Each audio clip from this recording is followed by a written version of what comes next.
South Africa టూర్ను ఘనంగా start చేయాలనుకున్న టీమిండియాకు ఆడిన తొలి మ్యాచ్లోనే షాక్ తగిలింది. సఫారీ పర్యటనలో భాగంగా మొదలైన టీ20 సిరీస్లో భారత్కు మంచి ఆరంభం దక్కలేదు.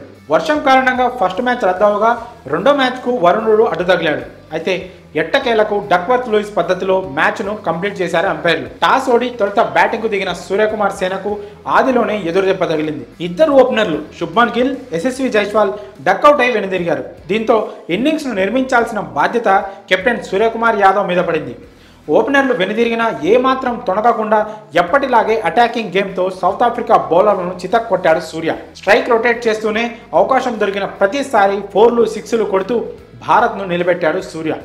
అతడికి తిలక్ వర్మ మంచి సహకారం అందించాడు. ఆ తర్వాత తిలక్ అవుట్ అయినా రింకు సింగ్ కెప్టెన్కు సపోర్ట్గా నిలబడ్డాడు. అనంతరం సూర్య పెవిలియన్కు చేరుకున్న రింకు మాత్రం ఆఖరి వరకు నిలబడి టీంకు భారీ స్కోరును అందించాడు. అతడు కొట్టిన ఓ బాల్ ఏకంగా మీడియా బాక్స్ అద్దాలను బద్దలు కొట్టడం విశేషం. వాన కారణంగా సౌత్ ఆఫ్రికా టార్గెట్ను 15 ఓవర్లలో 152గా నిర్దేశించారు. ఓపెనర్ హెండ్రిక్స్ మార్కలంలో రాణించడంతో ఆ టీం 5 వికెట్లు కోల్పోయి 13.5 ఓవర్లలోనే లక్ష్యాన్ని ఛేదించింది. ఆఖర్లో మిల్లర్, స్టబ్స్ ఒత్తిడిలోనూ నిలబడి మ్యాచ్ను ఫినిష్ చేశారు. సెకండ్ టీ20 టైంలో స్టేడియంలో జరిగిన ఓ సంఘటన ప్రస్తుతం అందరినీ ఆశ్చర్యానికి గురిచేస్తుంది. Team India head coach Rahul Dravid ఎప్పుడు కూల్గా ఉంటాడనేది తెలిసిందే.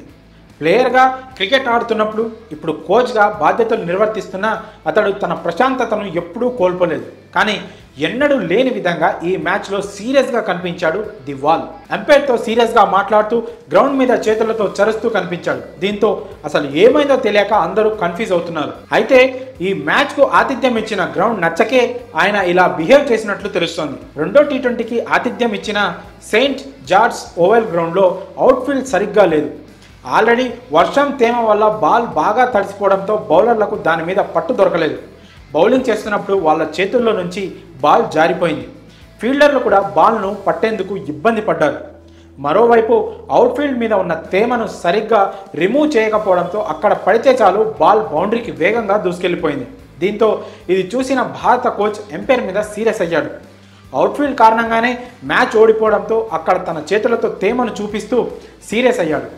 ద్రావిడ్ సీరియస్ అయిన వీడియో ప్రస్తుతం సోషల్ మీడియాలో వైరల్ అవుతుంది. ఇది చూసిన ఫ్యాన్స్ గ్రౌండ్ స్టాఫ్, ఎంపైర్లు, నిర్వాహకులదే తప్పంటూ ఫైర్ అవుతున్నారు.